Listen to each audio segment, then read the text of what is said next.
लोकसभा चुनाव जैसे जैसे नजदीक आते जा रहे हैं, वैसे वैसे मोदी सरकार के खिलाफ महागठबंधन की कवायदों का गुब्बार फूटता दिखाई दे रहा है। एसपी बीएसपी ने कांग्रेस की महागठबंधन की कवायदों को झटका देने का मन बना लिया है और कांग्रेस को छोड़ एक साथ चुनाव लड़ने की तैयारी कर चुके हैं। ऐसे में सवाल ये उठता है कि यूपी में एसपी बीएसपी गठजोड़ से किसे होगा फायदा नुकसान? क्या बुआ भतीजा का साथ यूपी में कमजोर कर देगा हाथ? अब तक जो खबर सामने आई है उसके मुताबिक एसपी बीएसपी के गठबंधन में कांग्रेस को शामिल नहीं किया जाएगा। माया और अखिलेश यूपी की अन्य क्षेत्रीय पार्टियों को जोड़ने की पुरजोर कोशिश करेंगे। इस तरह से देखा जाए तो एसपी बीएसपी का संगम होता है तो ये कांग्रेस के लिए बड़ा झटका तो होगा ही साथ बीजेपी के लिए भी किसी बड़े झटके से कम नहीं होगा। कांग्रेस और बीजेपी के लिए झटके की बात समझने के लिए 2014 के लोकसभा चुनाव के वोट शेयर पर गौर करने की जरूरत होगी।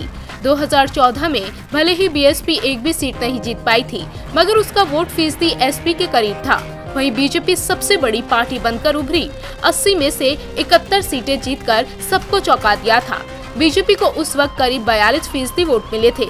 एसपी के खाते में करीब 22% वोटों के साथ 5 सीटें आई थीं, जबकि बीएसपी को भी करीब 20% वोट मिले थे। वहीं कांग्रेस 7% वोट के साथ रायबरेली और अमेठी की सीटें बचाने में कामयाब हुई थी।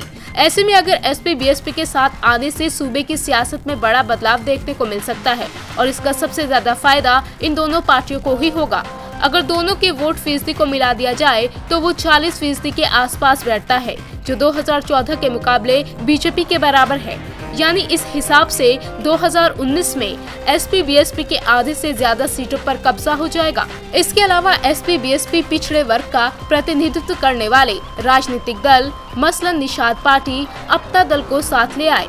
अगर ऐसा हुआ तो कांग्रेस के लिए 2019 की राह और मुश्किल हो जाएगी, क्योंकि गठबंधन में ना शामिल किए जाने पर पिछले चुनाव में महज 7.5% वोट पाने वाली कांग्रेस के लिए मुश्किलें और बढ़ेंगी और केंद्र की सत्ता में वापसी के सपने बिखर सकते हैं। इंडिया न्यूज़ वायरल की रिपोर्ट।